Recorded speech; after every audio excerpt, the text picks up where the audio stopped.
welcome here to the Oracle deck. You've kind of entered a brand safety zone, and we're going to talk about what that means. All right, so we're going to discuss brand safety today, not only from a tech perspective, but from a creative and targeting perspective as well. And before we jump into the panel, I just want to share some of the original research that the ARF has done this year.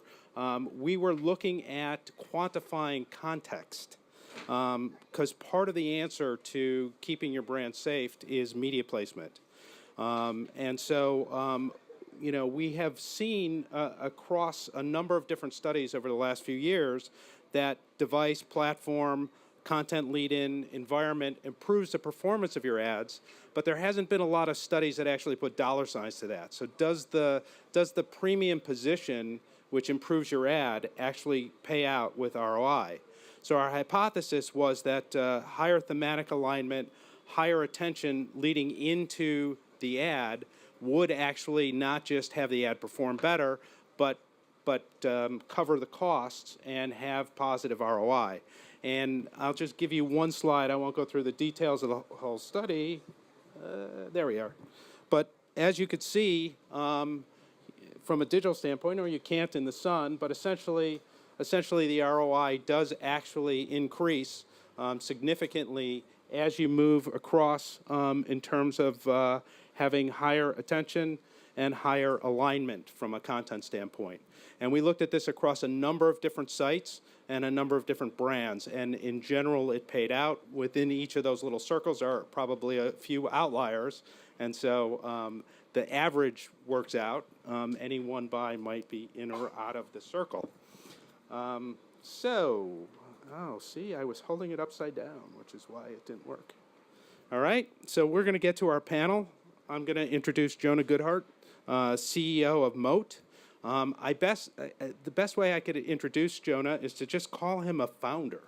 Not only a founder of Moat, founder of Billions.org, WGI Group, Point Ventures Group, Right Media, Colonize.com, Smarter Ad Group. Just seems to go on founding things. So, and he's probably forgotten more about this topic than I'll ever know. So with that, let me introduce Jonah.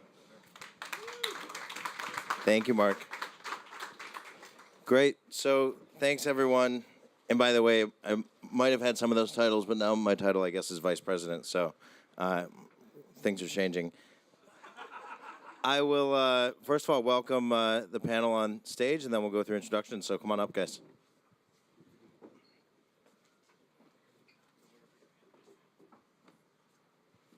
And good morning, Ken. Thank you for coming out early. So sitting to my left in just a moment here is Richard Brim, Executive Creative Director, Adam and Eve, part of DDB. To his left is Krishna, Bhatia, EVP Business Ops and Strategy at NBCUniversal. To his left is Vikram, Somaya, the Global Data Officer and SVP at ESPN, and Michael Katz, co-founder and CEO of mParticle. And before we get into the folks on stage, I want to take just a moment and actually congratulate Richard, who won 6 Lions last night with his team for his work on Skittles.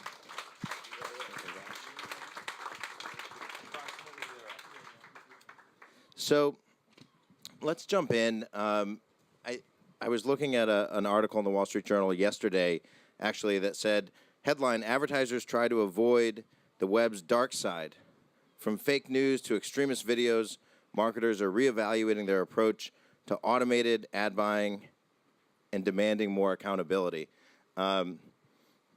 Hopefully there's some optimism somewhere in here, because that didn't sound great. This has become a real issue lately, so let's jump in. And I guess from my perspective, I like to think about terminology and definitions to start, because I think as an industry, oftentimes we talk past each other. So, Richard, I'll start with you. Can you define the brand safety problem from your perspective? I think for me, the world is a very different world post Pepsi, and I think it was a real defining moment in our industry. And I think people, brands have to be very, very careful now, because people are gunning for them. I think from a creative point of view, you have to go into it with a very, very definite sort of sensitivity, because I think the public are looking for things now, whereas a couple of years ago it wasn't necessarily there. So you just have to go into it being very, very careful. Right.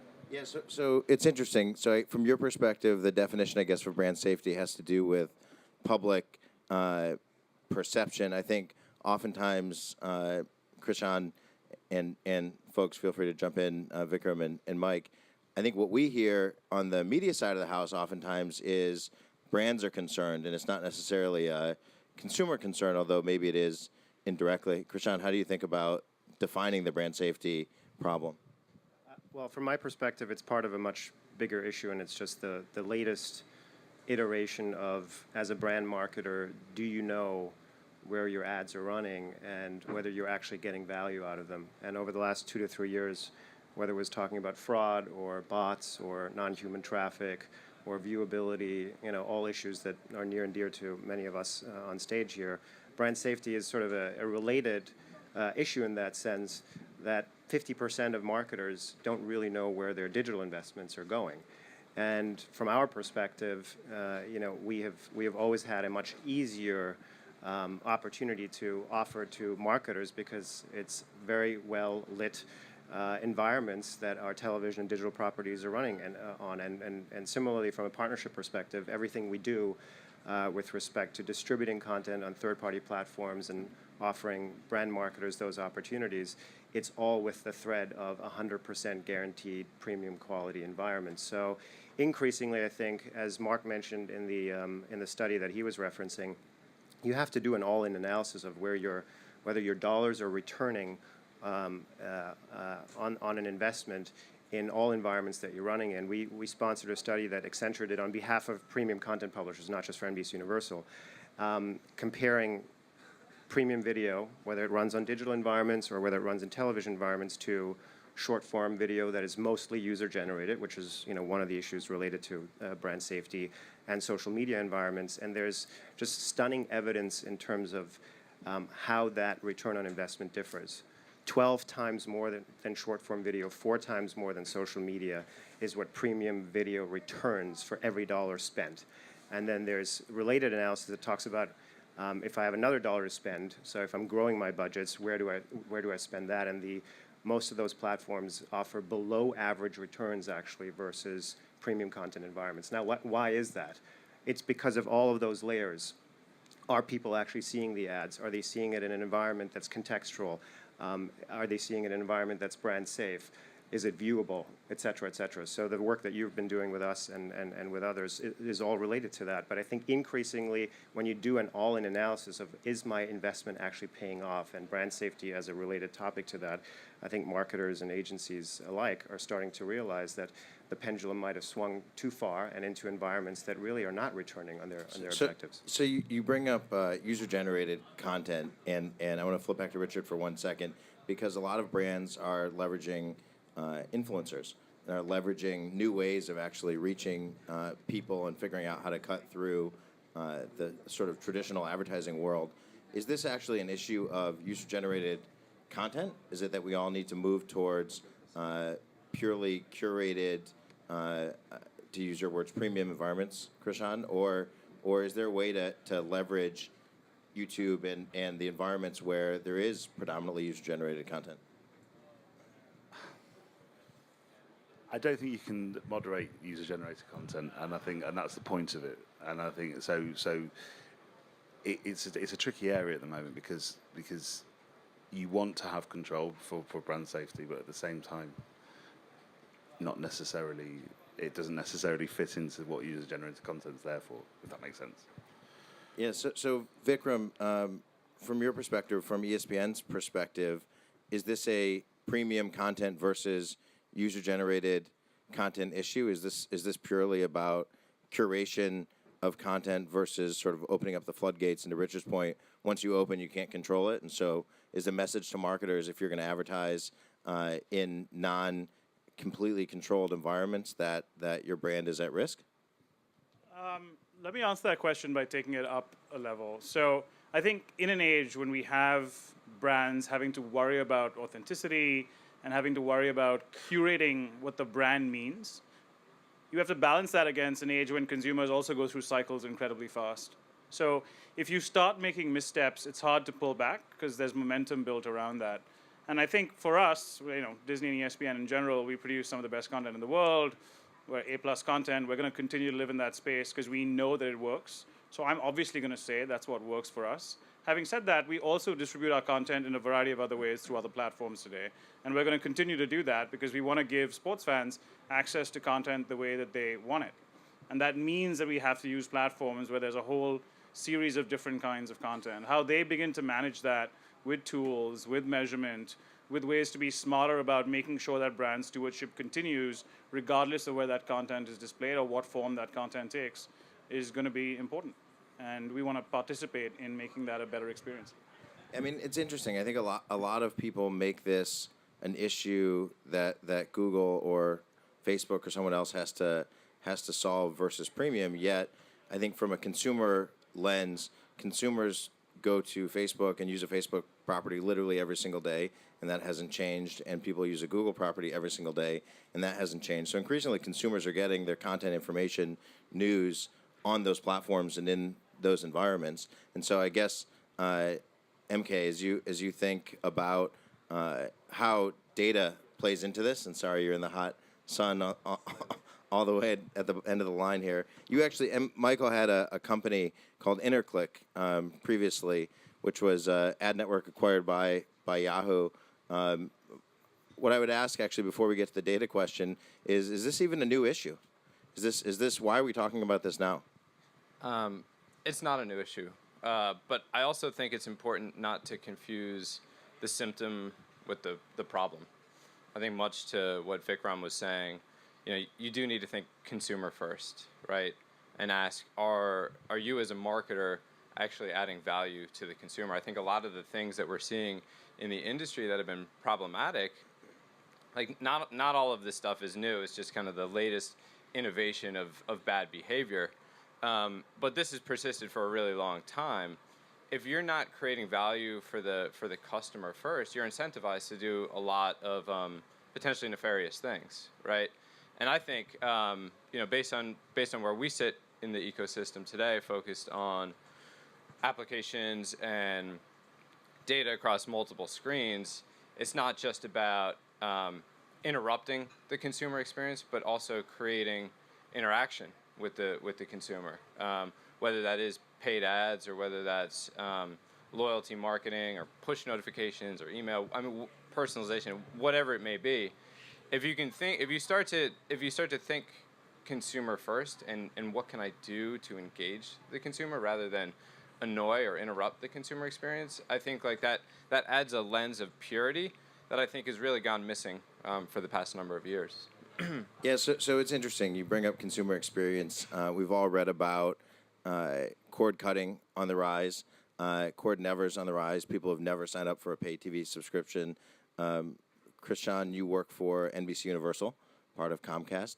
How do you think about that changing consumer experience and maybe stepping a little bit beyond brand safety for a moment? How do you at NBCUniversal create the right consumer experience or contribute your content to environments where consumers are? So I think, and I'm sure Vikram will echo some of this as well, I think we're at a very pivotal point in terms of television-based content that was originally distributed through a very well-defined infrastructure of MVPDs, at least in the US, to being available in all sorts of new environments. And I used to work in management consulting. One of the first pitches or pages we always brought to clients was every time a new media platform has been invented, it's actually increased the total pie in terms of both consumer engagement and monetization. For some reason, we have believed, or there's at least been a lot of headlines around, in the age of digital, all of this might be cannibalistic to the television ecosystem, and we happen to have a, arguably contrarian perspective on that. And what we're seeing is as we make more content available in those environments and we adapt the user experience to focus on delighting consumers to search, discover, enjoy, get recommended content, really on terms that we've been talking about for 15 years, when they want it, where they want it, how they want it, it does grow the pie, both in terms of consumer engagement and in terms of monetization. And I think what will change, and that's related to this topic, is digital and data targeting has been applied in the context of consumption to date. And as television-based or premium video content and long-form content, whether it's live or on demand, moves to digital distribution, you will get the best of both worlds. You will get the best and most engaging environments through the storytelling or the sports or the news that we have produced as a company and many of our peers have produced for many years, and you'll get the benefit of being able to deliver that digitally, enable it with data, automate the workflow, enable programmatic pipes, et cetera. All of that has been relegated to historical digital consumption. And now, as that consumer shift accelerates to those platforms, quite frankly, whether it's on Google's platform, whether it's on Hulu's platform, whether it's on Dish Sling platform, or all the new digital MVPDs that are rolling out in the US, all of which our content will be available on, I think it'll change the lens dramatically from a marketing perspective, because now you'll have the opportunity to marry those two things together. So, Richard, you storytell for a living at some level. You help brands storytell. And I've often thought that this is about this shift that Krishan's talking about is about how do we tell stories in a new world where we're all constantly on our phones or we're constantly distracted. So when you think about the challenge of not only keeping your brand safe, but actually creating brand equity, getting people to trust Skittles or Mars or Unilever or whatever brand you're representing, how do you act today that's different than you did 10 years ago when we didn't have the types of platforms and changes that we have today? I think when you're creating stuff, it's very important to. It sounds so simple. Just be good. Just create good stuff, and the definition of good has changed. So what we're noticing is the middle budgets have gone. So the sort of 30-second TV spot budgets have completely more or less disappeared. And what we're getting is the £1 million big epic budgets, and we're also getting we've got no budget, but just be clever. And for me, those are the best things because the way you're looking for no budget. Okay. Yeah, no, not no budget. Any clients are in the room? No, but what it means is you're operating in the extremes, and therefore the content you produce is operating in those extremes. And so when you have a ridiculous budget, you feel the pressure to do something absolutely outstanding, and when you're operating with no budget, it completely frees the shackles of this has to do this and this, and you end up with some really interesting and a lot more risks are taken. So I think our business at the moment is very much in those two extremes. So, but on that point though, for a second, if from a creative vantage point, you have to be more clever in the case where you don't have much budget. Doesn't that mean we do more user-generated content, more sort of viral campaigns, more of the things that sounds like what some of the other guys are saying have sort of got us into trouble as an industry?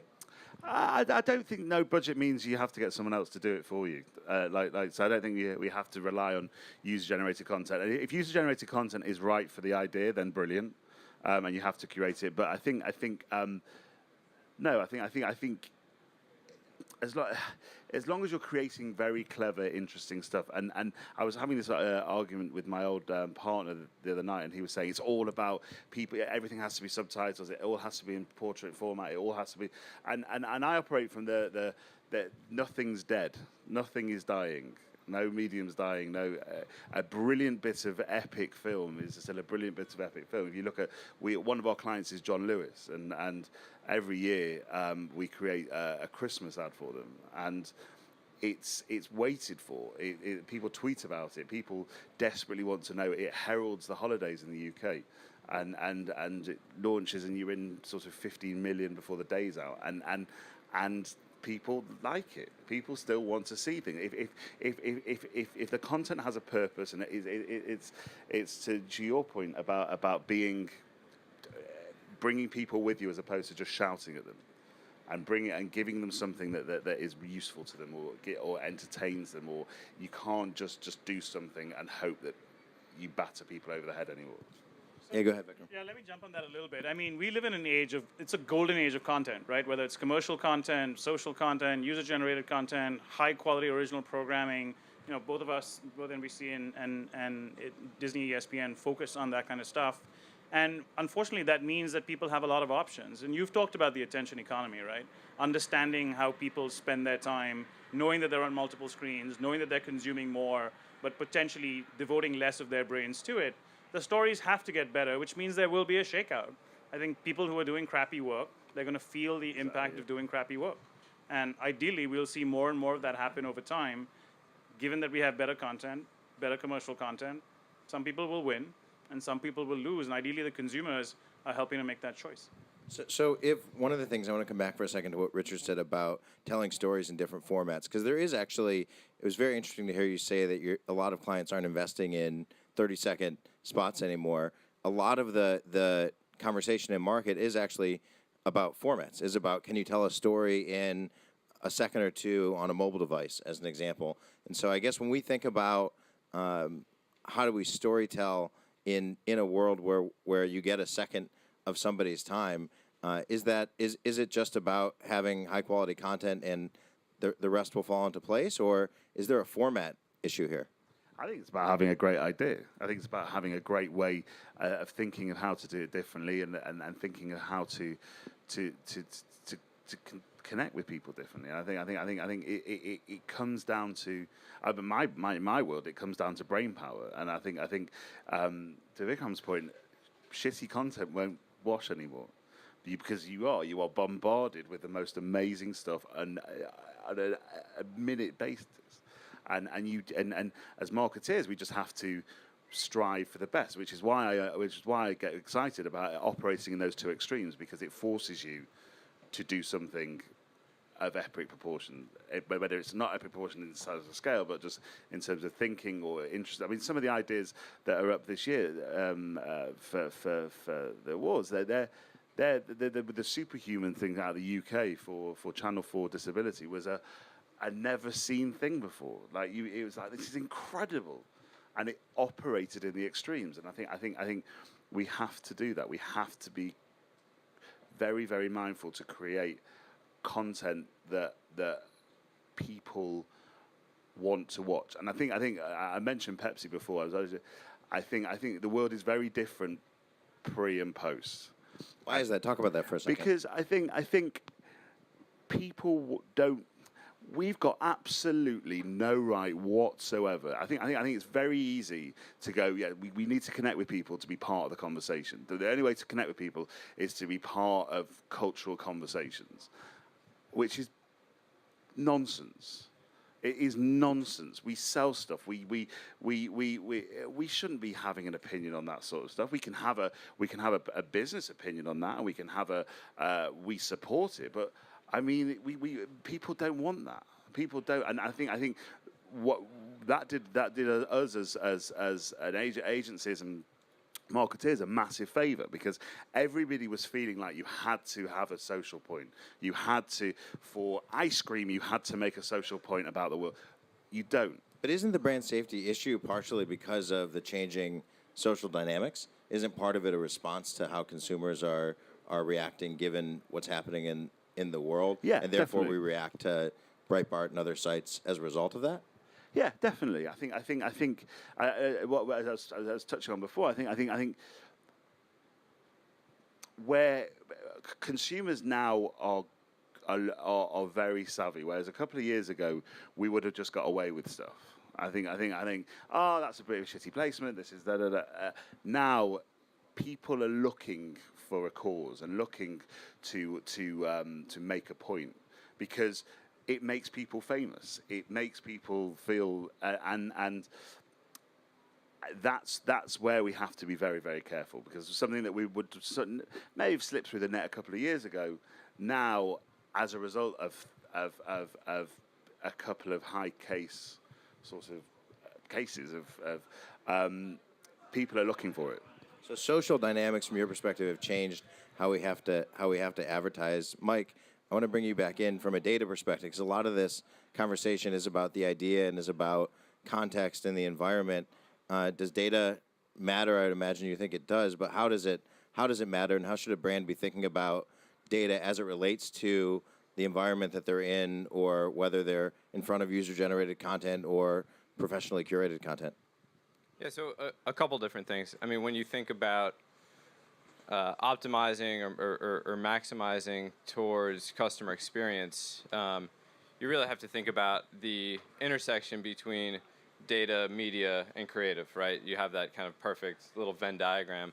And if you hit right in the middle, the intersection between all three, that's where you get highly engaging ads that people love, and you build brand equity, and it's in great environments, and it's been targeted to the right person. Now, when you look at the kind of intersecting overlap between any two of those three circles, I think you get some of that, but not necessarily all of that. I think, though, the thing even beyond data is content's just one part of it, right? Data's just one part of it. The media is just one part of it. You have to look at things in totality. It's tough to really parse things out. Great content with a bad user experience is still a bad user experience, right? Like, ESPN has great content. I'm not a fan of their app, right? So instead, I'll go to the Bleacher Report app because I think they have great content and they have a great customer experience. Finally, some controversy. Great. Yeah. Well, Vikram built the app, so and then and then vice versa, right? Horrible content on a beautiful website or a beautiful app doesn't matter, right? Like, nobody's going to read horrible content. So you kind of it's tough to really parse this stuff out, and you have to look at user experience as kind of more of a holistic thing, right? You can create an awesome 30-second ad for TV. You try to run that on Alexa, and it's not going to make sense, right? So it has to be the right content for the right screen, or the right UI or the right platform.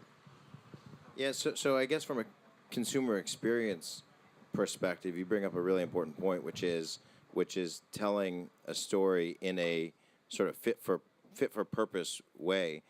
How much are and I guess for anyone on the panel, how much are you seeing clients change or brands change how they approach that challenge versus saying, here's my creative, here's my brief, build it in all different sizes and run it on ESPN? So, again, I think there's another macro trend here which we think is really interesting, which is a lot of the bigger marketers we work with only have brain space for like 4 or 5 big partners, right?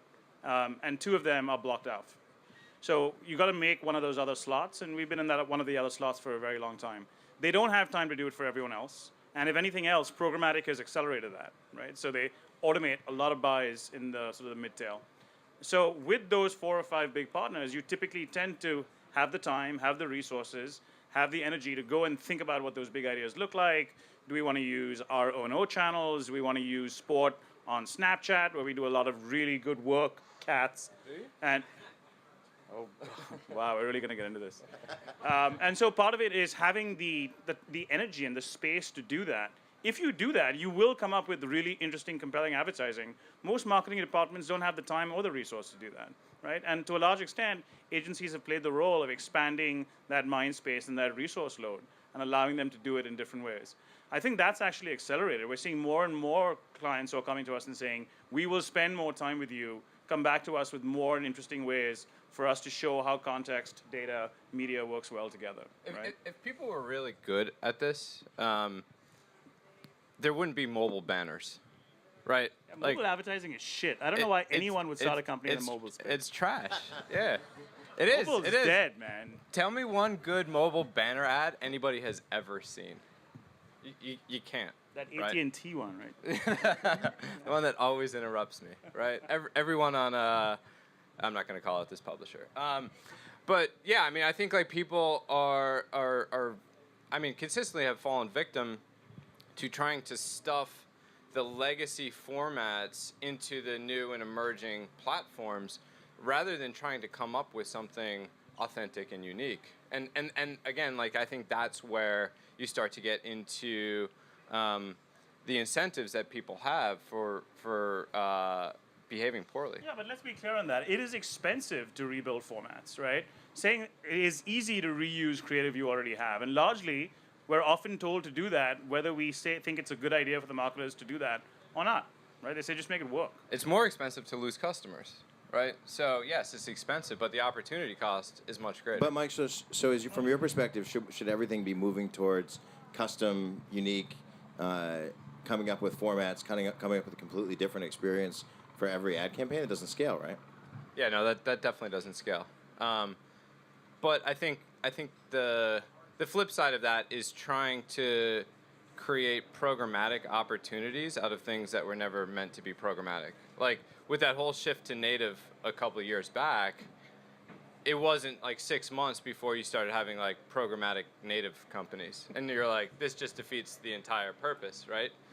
We're trying to move away from everything being standard where you can actually create that authentic experience. So yeah, I mean, it is a fine line, and I'm not necessarily an ad guy, so I don't really have the answers. But yeah. Can you not? Is programmatic part of the issue, or is sort of a misunderstanding of programmatic the issue? In other words, there's been this massive shift towards automation in order to get scale. Yeah, Krishna, go ahead.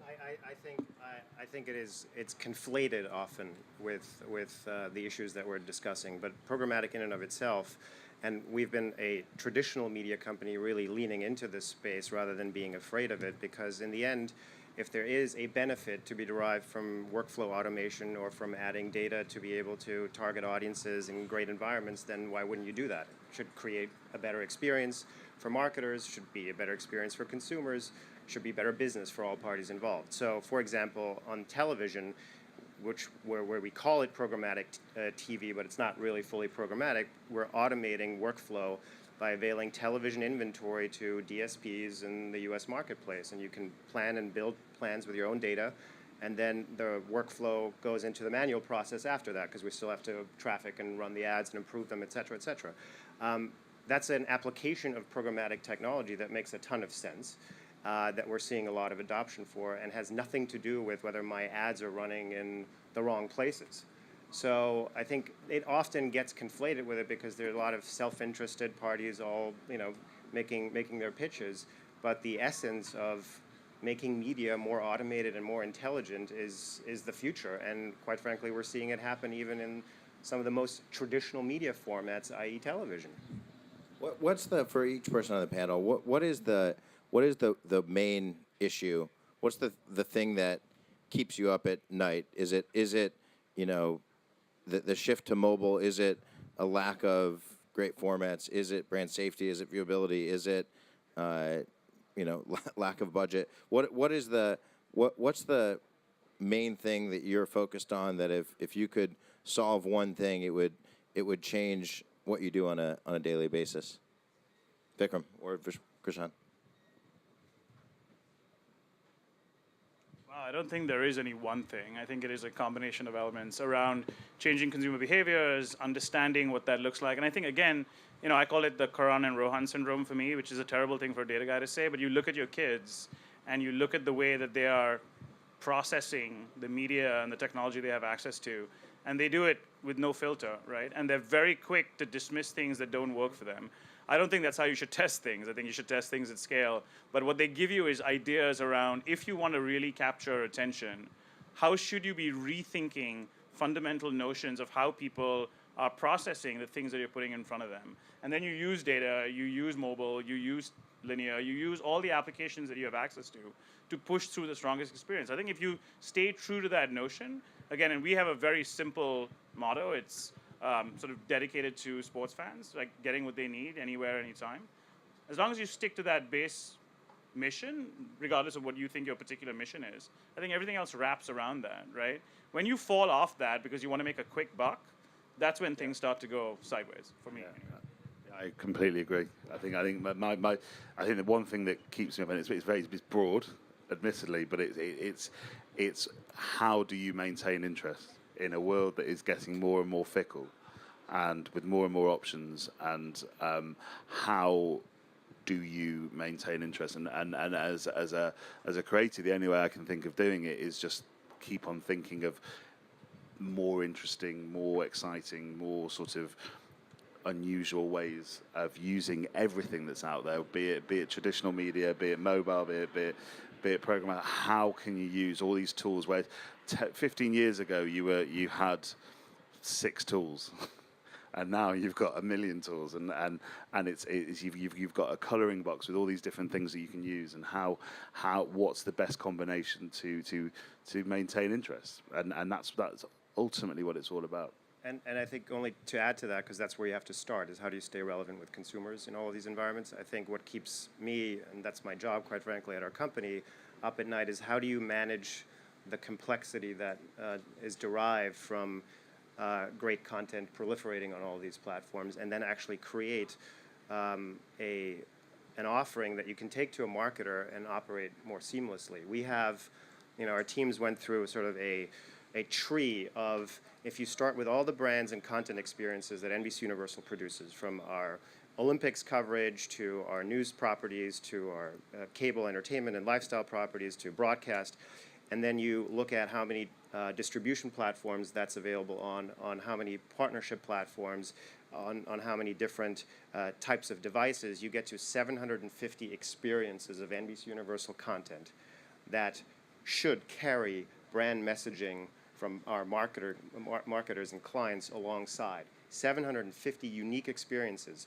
So if something breaks, I don't even know where to look if I have 750 experiences. We've built something that actually allows our teams on a daily basis to now monitor all of those experiences and immediately be able to pinpoint if there is a tech integration or a trafficking error or something that's going on. So we can go back to your point, the marketers that are looking for 4 or 5 at-scale partners that are able to solve that complexity for them. And we're solving parts of it, but we haven't solved all of it. Now we're on Snapchat, then we're on Apple, then we're on YouTube, then we're on Sling. And we want all of our content to be there. We want all of our marketers to ride alongside that. But there has been no solution, no effort, quite frankly, to create an ecosystem around that. Are we, and we just have a couple minutes left, and maybe we'll take a question or two if there is any. But are we, from a consumer experience standpoint, you talk about 750 environments where NBCU content is distributed. Are we iterating to the right place from a consumer experience perspective, or do we need an order of magnitude change? And I ask that building on what Mike was saying about from his perspective, a bad user experience. I think there are certain things that are user experiences that we love, that just work. Google search works really well. It's really easy to connect with your friends on Facebook. If you search for travel on Kayak, it's pretty simple. There are a lot of other things that don't work well. Is the ad experience and content experience that we as consumers have fundamentally broken, or are we close? Are we an iteration or two away? I think we have to be a little bit careful too, because we're the bleeding edge on all of this stuff, right? You look around the room, like none of you are America or the world to some degree, right? We're all representing who we believe the consumer to be. I mean, Krishna and I have a pretty decent business in 30-second TV spots because actually a lot of people still watch them. And a lot of brand power gets pushed out through linear television.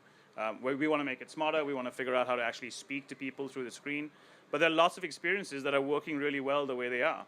What we need to figure out is how much priority and how much resource to put against all the ones that are on the edge, right? And make sure that we're managing that balancing act of the business that's keeping the lights on and the business where the future is going to sort of, skate to where the puck is going to be kind of stuff. So that's a balancing act I think every company needs to figure out, no matter how small or big you are. And, if you're a cute little company like mParticle, you can afford to just focus on the future. But that's because you don't have much brand equity right now, right? And I get that. Everyone has their own space to be in.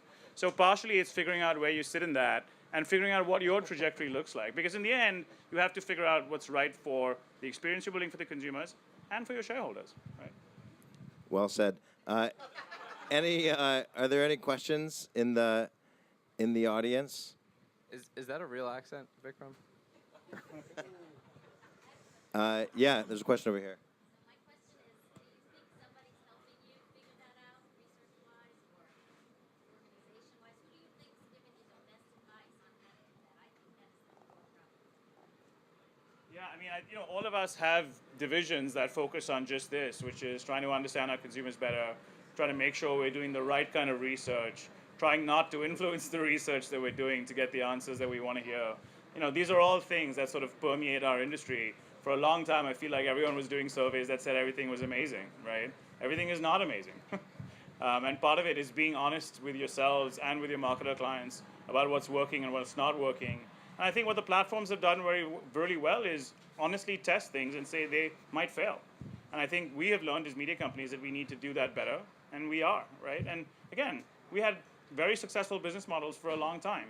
As we evolve through what that means, we have to be smarter about where the consumer is going, what that consumer looks like, how different they might be, what those segments really need, and then where we put our time and effort into. Again, it's math, and it's figuring out how you manage that algorithm for yourself. Great. Any other questions in the audience? Yes, Chris Langle, you had one? Oh, okay, I thought I saw you raise your hand. Well, with that, I think we're out of time. Thank you so much to this great panel, and enjoy the rest of Cannes. Get him in there. Yeah.